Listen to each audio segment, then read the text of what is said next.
Wired is the magazine that, quotes, explores the ideas and innovations that are reshaping our world and is targeted at smart, curious readers who embrace the digital age.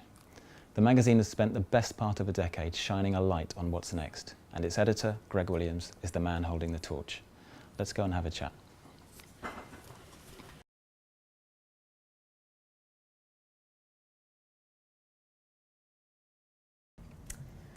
Wired has a history right up to its recent redesign of making its print product special. What's the thinking behind that? Well, I think that we always design for the medium.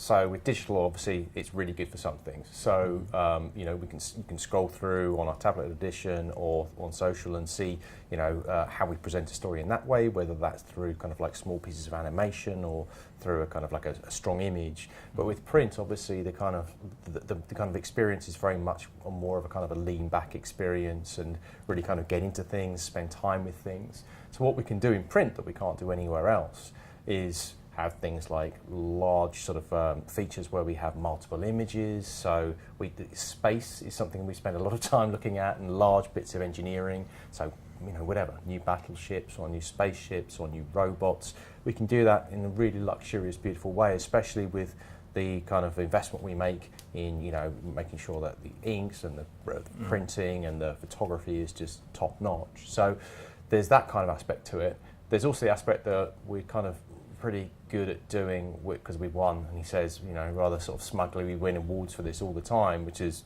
not just the design but the long form writing. So Ollie Franklin Wallace on our team, I think, has won the last sort of 3 kind of awards, big major awards for long form writing. He did a great piece on Ebola recently, a great piece on several other subjects. And I read a piece last year about the UK's largest cocaine heist that we ran at 6,500 words. Now in print, you can make that really special. You can build graphics around it. You can build sort of beautiful photography.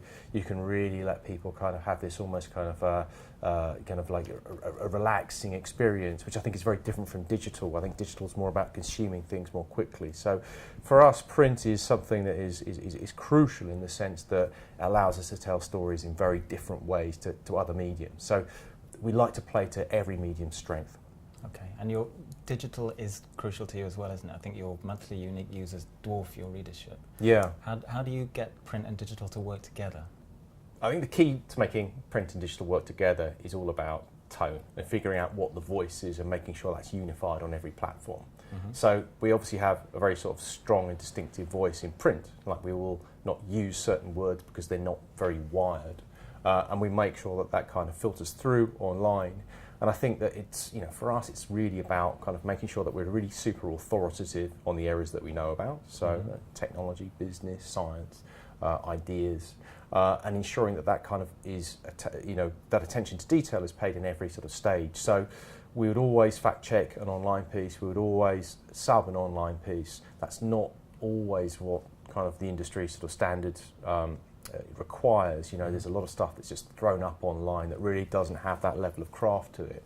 But I think that what's great about print and where we've really learned and where we will continue to sort of like invest is that sense of the journalism, print journalists, the kind of quality that they aspire to, and that sense of kind of the authority and the quality is something that, you know, we hope kind of goes through onto digital, and we ensure goes through onto digital. Do you see the two having an evolving relationship? Have you seen them? Have you seen the relationship evolve over your time with Wired? Yeah, definitely. I think that one of the things that we kind of thought when tablet devices first came out was that people wanted lots of bells and whistles and videos and audio and 360s and pinch and zoom, and actually what we've discovered is people don't want that. Actually, people want the words and the images, maybe a little bit of light video here and there, but what they really want is fundamentally what the print experience is, but in just a slightly different medium. Okay. Now, that will be, it is a different experience, in my opinion. It is definitely a different experience in the sense that print is obviously is tactile. Now, I think, you know, we use a particular sort of type of ink on our cover that has a sort of a slight grain. It's a very tactile experience. Yeah, it's a really tactile experience. So we're very kind of, I think that, you know, the key to all editorial departments today, in my mind, is think about what the medium is. So we will treat something very differently if it's going to be, it's something that we put on Facebook or something we put on Twitter or something we put on Instagram. We have, someone who just works on our Instagram feed. She's the only person who has access to that, so she can control the voice and the tone and make sure it's Wired. And it's the same for all our section editors that work on Wired. They might work on digital as well, but we want them to sort of bring that quality of print online and ensure that we're still that kind of authority in our area.